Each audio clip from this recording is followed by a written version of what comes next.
السلام علیکم ورحمۃ اللہ وبرکاتہ۔ وعلیکم السلام ورحمۃ اللہ وبرکاتہ۔ میں آپ سے پوچھنا چاہتی ہوں کہ اسلام میں محرم کی کیا اہمیت ہے؟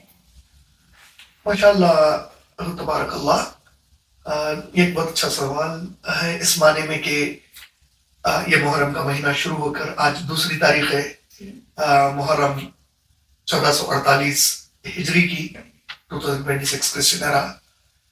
تو آپ دیکھیے اللہ سبحانہ وتعالیٰ سورہ توبہ کی آیت نمبر 36 میں بتائے کہ جب سے کائنات بنائی گئی ہے اللہ کی نظر میں مہینوں کی گنتی 12 ہے، اور یہ جو 12 مہینے ہیں ہم چاند دیکھ کر شروع کرتے ہیں اور چاند دیکھ کر ختم کر دیتے ہیں۔ یہ جنوری فیبروری کی طرح نہیں ہے، یہ گریگورین کیلنڈر جسے کہا جاتا ہے یا سولار کیلنڈر جس کو کہا جاتا ہے، یہ لونار کیلنڈر ہے، قمری مہینے ہیں، اور اس میں محرم ہمارے ہجری کیلنڈر کا یہ سب سے پہلا مہینہ ہے۔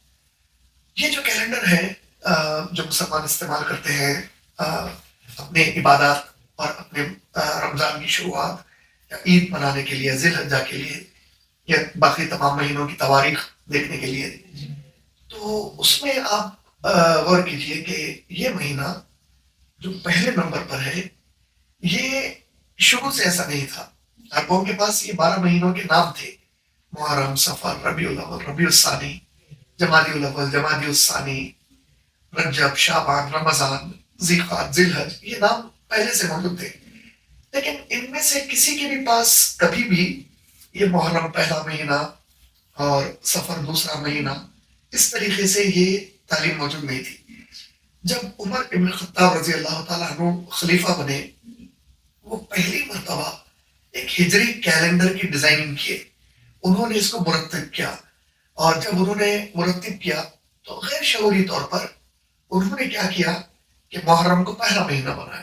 یقیناً وہ غیب کا علم تو جانتے نہیں تھے کہ حذیفہ رضی اللہ تعالیٰ عنہ کی 10 تاریخ کو اس مہینے میں شہادت ہوگی، اور جو لوگ اس کے اوپر کہتے ہیں کہ پہلے سے بتا دیا گیا تھا کہ محرم کی 10 تاریخ کو شہید کر دیے جائیں گے، تو یہ ایسی کوئی بھی صحیح حدیث بالکل موجود نہیں ہے۔ یہ بہت سارے جو من گھڑت جو حدیث گھڑ لیے جاتے ہیں نعوذ باللہ، یہ ان میں سے ہے، اور ایک بھی روایت ایسی نہیں ہے جس میں تاریخ بتائی گئی ہو کہ محرم کی 10 تاریخ کو حسین رضی اللہ عنہ کی شہادت ہوگی۔ اب رہا یہ بات، ہاں یہ ضرور ہے کہ حسین رضی اللہ عنہ کے لیے بہت ساری پیشن گوئیاں ہیں، ان کے لیے خوشخبریاں ہیں، ان کی جنت کی جو اعلیٰ مقام کی جو پیشن گوئیاں ہیں، ماشاءاللہ اس میں کوئی دو رائے نہیں ہے، لیکن 10 تاریخ کو وہ شہید کیے جائیں گے محرم کی، اس پر کوئی نبی صلی اللہ علیہ وسلم کی حدیث موجود نہیں ہے۔ یہ بہت ساری من گھڑت روایتیں دوسروں نے گھڑ لی ہیں اللہ کے نبی صلی اللہ علیہ وسلم کے نام پر، اور ایسے کذابوں پر، ایسے جھوٹوں پر اللہ کی لعنت ہوگی، کیونکہ انہوں نے اللہ کے نبی کے نام سے وہ باتیں گھڑی جو اللہ کے نبی صلی اللہ علیہ وسلم نے نہیں فرمائی۔ اور رہا جہاں تک محرم کی اہمیت کا مسئلہ، تو آج جب سورہ توبہ کی آیت نمبر 36 پڑھتے ہیں، اس میں اللہ نے فرمایا کہ 12 مہینے اللہ کے پاس گنتی کے ہیں شروع سے ہی، اسی آیت میں اللہ نے فرمایا کہ ان میں سے 4 مہینے حرمت والے ہیں، اور رسول پاک صلی اللہ علیہ وسلم نے ہم کو یہ 4 مہینے بڑے ہی آسان انداز سے یاد دلوائے۔ حدیث پاک میں رسول صلی اللہ علیہ وسلم نے فرمایا ان میں سے 3 مہینے ایک ساتھ ہیں، اور وہ 3 مہینے کون سے ہیں؟ ذی القعدہ، ذی الحج اور محرم، جو عمر ابن خطاب رضی اللہ تعالیٰ عنہ کی دور خلافت میں جب ان مہینوں کی نمبرنگ ملی تو اس میں ذی القعدہ بن گیا 11واں مہینہ ہجری کیلنڈر کا، اور 12واں مہینہ ہے ذی الحج، اور اس کے بعد فوری محرم کا مہینہ ہے۔ تو یہ 3 مہینے ان 4 مہینوں میں سے حرمت والے ہیں، اور پھر اسی کے ساتھ جو ہے ماشاءاللہ سے رجب کا مہینہ ہے۔ تو رجب کا جو مہینہ ہے یہ 4 مہینوں کو ملا کر حرمت کے مہینے کہا جاتا ہے۔ اور حرمت کے مہینے کا معنی کیا ہے؟ تو آپ دیکھیں ہوں گے کہ آج ہمارے زمانے میں اس کے اوپر زیادہ توجہ سے تعلیم نہیں دی جاتی، لیکن اس طرح رمضان میں ہم کافی علماء سے اور خطیب سے سنتے ہیں کہ بھائی رمضان کے مہینے میں آپ کوئی گفتگو میں گالی گلوچ نہیں کریں گے، جھگڑا نہیں کریں گے، اس سے روزے پر اثر پڑ جاتا۔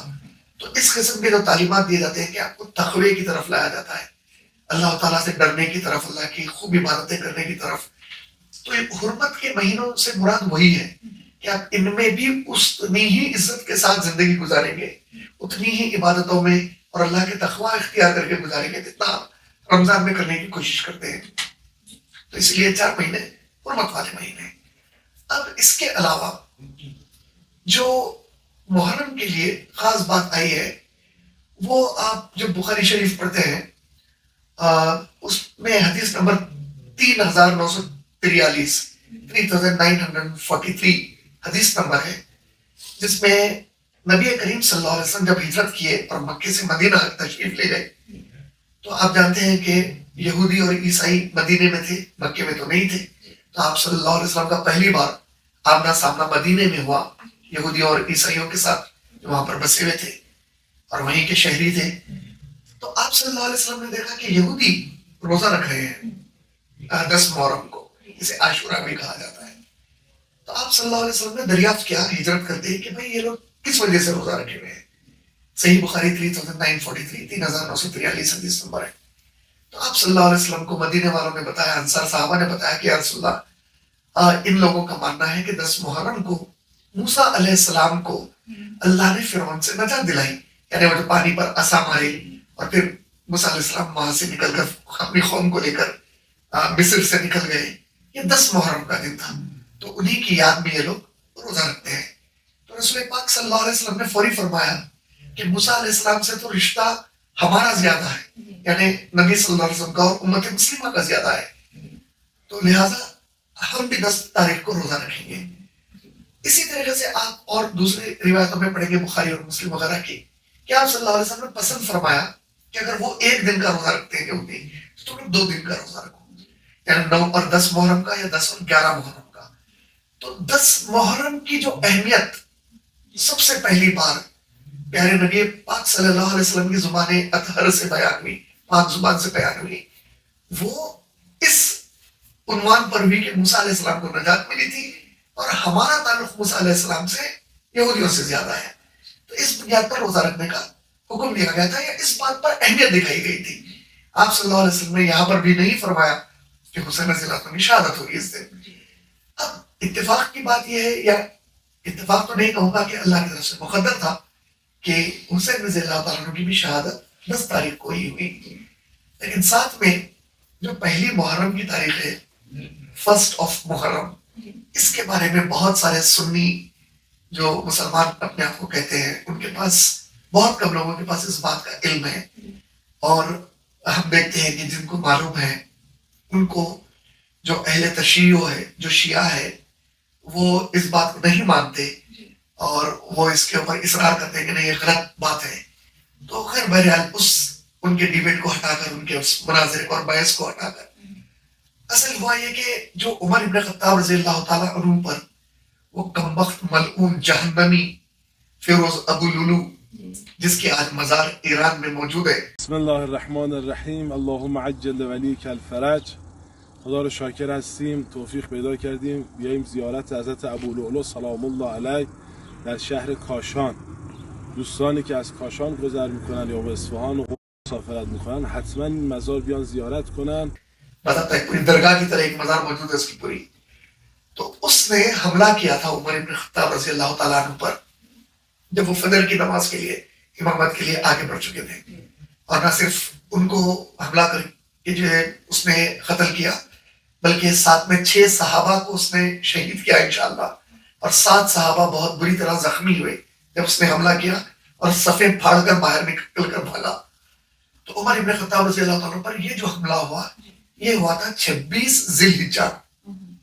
تو اگر 26 ذی الحجہ کو حملہ ہوا تو آپ عمر رضی اللہ تعالیٰ کی جو شہادت ہوئی دیکھیں گے کہ فوراً نہیں ہوئی. وہ زخمی حالت میں ابھی باحیات تھے. جب ہوش آیا تو پوچھے کس نے مجھ پر حملہ کیا؟ کہا گیا کہ فیروز ابو لولو نے کیا.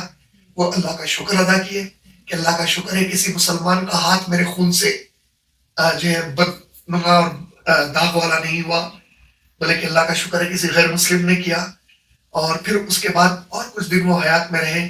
پھر انہوں نے باضابطہ جو کیبنٹ تھی ان کی، جس میں عشر مبشرہ کے باقی کے صحابہ تھے، علی رضی اللہ تعالیٰ عنہ، عثمان رضی اللہ تعالیٰ عنہ، عبد الرحمن بن عوف، زبیر بن عوام رضی اللہ عنہ، جو 6 صحابہ تھے ان سب کو جمع کیا.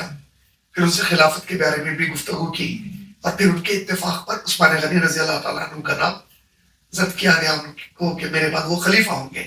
اور جب وہ فائنلی بالآخر اس دنیا سے رخصت ہوئے تو وہ تھی پہلی محرم. تو سبحان اللہ، محرم کی شروعات عمر ابن خطاب رضی اللہ تعالیٰ عنہ جیسی عظیم شخصیت جس کو اللہ کے نبی صلی اللہ علیہ وسلم نے بے تحاشا چاہا، محبت کی اور بے تحاشا ان کی شان میں احادیث بیان کی، تو ان کی شہادت محرم کی پہلی تاریخ کو ہوئی ہے. تو ہم محرم سے پہلی تاریخ کو جڑتے ہیں عمر ابن خطاب رضی اللہ تعالیٰ عنہ جیسی عظیم شخصیت کی شہادت کے ساتھ. اور پھر اس کی جو 10ویں تاریخ آتی ہے، وہ 10ویں تاریخ کو 2 عظیم واقعات ملتے ہیں. ایک موسیٰ علیہ السلام کو جو نجات ملی فرعون سے، اور پھر دوسرا یہ کہ حسین رضی اللہ تعالیٰ عنہ جو بہت ہی چہیتے نوازے ہیں رسول پاک صلی اللہ علیہ وسلم کے، وہ بھی اسی تاریخ کو شہید کیے گئے. اب جہاں تک اس کی اہمیت کا مسئلہ ہے، تو اس کی اصل اہمیت نہ عمر ابن خطاب رضی اللہ عنہ کی شہادت سے ہے، نہ موسیٰ علیہ السلام کی جو نجات سے ہے، نہ حسین رضی اللہ تعالیٰ عنہ کی شہادت سے. یہ اہم ہے، لیکن اصل شرعی اہمیت وہ سورہ توبہ کی آیت نمبر 36 جس میں اللہ نے کہا 4 مہینے حرمت کے، اور رسول پاک صلی اللہ علیہ وسلم نے محرم کو اس میں کا 1 مہینہ بتایا. یہ اصل شرعی اہمیت ہے اس مہینے کی.